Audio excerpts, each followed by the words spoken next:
Hi students, welcome to NIRS Education. So we are discussing about the lesson heredity and evolution. So regarding the heredity and evolution, we are discussing the evidences for the evolution. So in the before session, we have seen the homologous organs, the analogous organs, as well as the fossils which are giving the exact evidences for what kind of changes are taken place in the organisms gradually from their origin to up to date. So now regarding this one of the famous biologist, one of the famous scientist who has given the theory in which he has explained all the points regarding the evolution, including the evolution of plants as well as the evolution of the animals. So he is none other than Charles Robert Darwin. So Charles Robert Darwin is one of the famous biologist and the scientist who has given the theory of evolution. So the theory of evolution is given by Charles Darwin in his book that is named as The Origin of Species. The book The Origin of Species is written by Charles Robert Darwin. So the theory of evolution is considered as, or it is named as, the theory of natural selection. Listen this one carefully. The famous scientist, that is the Charles Darwin, he has written the book called The Origin of Species. So in his book he has given the theory that is called the theory of evolution. So the theory of evolution is named as the theory of natural selection. So the theory of evolution is also called the theory of natural selection.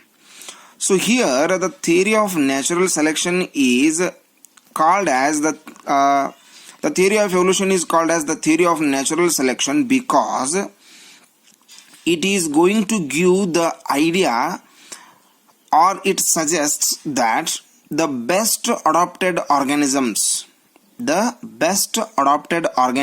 are selected by nature only.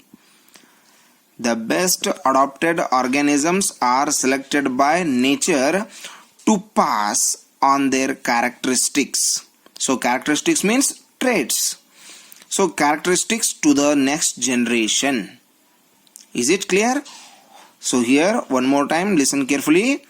The best adapted organisms means the organisms which are going to change themselves according to the change in the nature are selected by the nature to pass their traits to the next generation.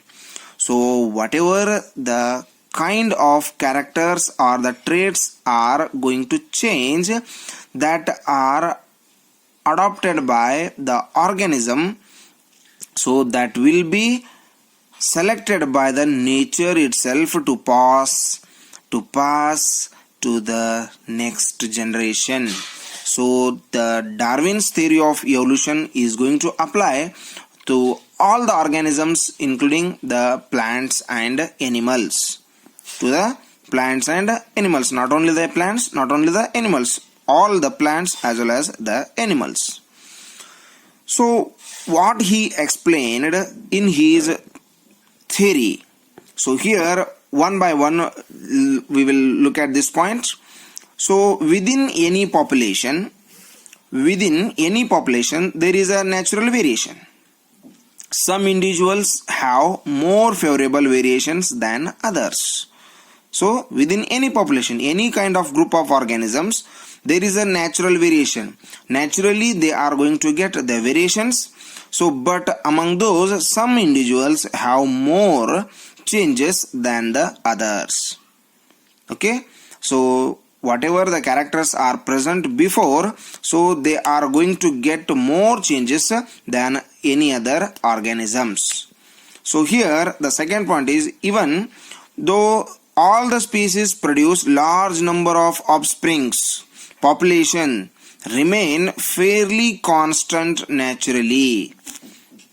So here the species which produce the large number of offsprings, or at a time the organisms which are giving more number of offsprings, they remain fairly constant naturally. Their number is not going to increase more and more if they are giving large number of offsprings at a single time. So its number is not going to increase at a time, so it will remain constant. So this is due to the struggle between members of the same species and different species for the food, space and mate.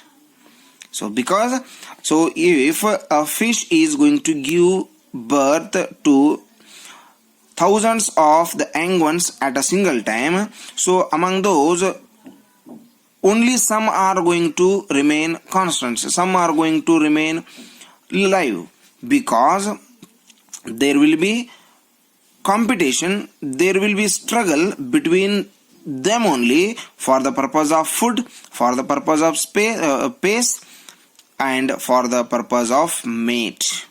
So for these kinds, so they will remain constant naturally. So the struggle for the survival within the population, the struggle for the survival within the populations eliminates the unfit individuals. So already I have given the example that if you are going to be if you are going to keep in one room 20 to 50 members, or if you are giving if you are going to keep some animals in a room, so if you are providing only little of the food for those animals, so they will fight first. So which one will be the stronger that is going to eat that food, and the weaker one is going to die. So which is the strongest one that will survive? Like that only here also the struggle for survival within the population eliminates the unfit individual. Which is unfit, which is weak, that will spoil, that will dissolves. So the fit individual possessing the favorable variations survive and it will reproduce. So which is the strongest one that will survive, that will get the variation, that will adapt to that kind of the conditions, that kind of the environment, and again it will survive and it will reproduce. So this is called the natural selection. That is the survival of the fittest. That is called the natural selection. So this theory is very important examination point of view. So concentrate here.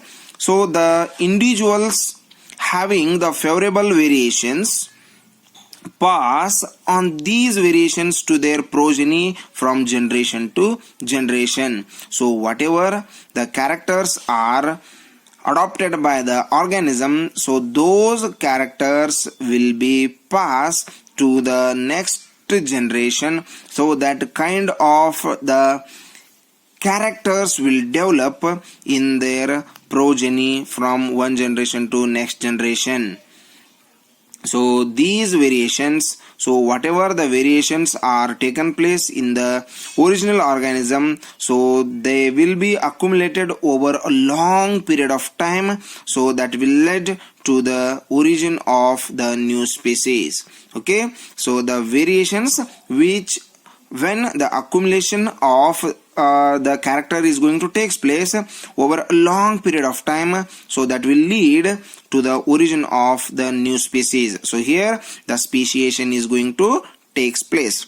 So speciation means the origin of or the formation of new species is going to take place. So the whatever the new characters are going to be adopted by the organisms, that will continue in the next generation. So they will survive, they will adopt the new characters. So the characters which are given by the nature itself here, so not the character which are partially given by the other organisms, as we already seen in the example of mice. So when we are going to cut the tail, so that is not the character which is adopted by the mice. So that next generation progeny will get the tail. If the parents has the cut tail, so the progeny doesn't have the cut tail, it will grow as usual. But here the characters which are adopted by the organism, by the nature, so they will pass to the next generation. Okay, hope it is clear. Here the Darwin's theory of evolution, that is called the theory of natural selection, it is only going to explain that whatever the characters are going to be adopted by the organism, by the nature, they will pass to the next generation. Hope it is clear. If you have any doubts regarding this theory, you can send the questions to my WhatsApp number. Thank you and have a nice day.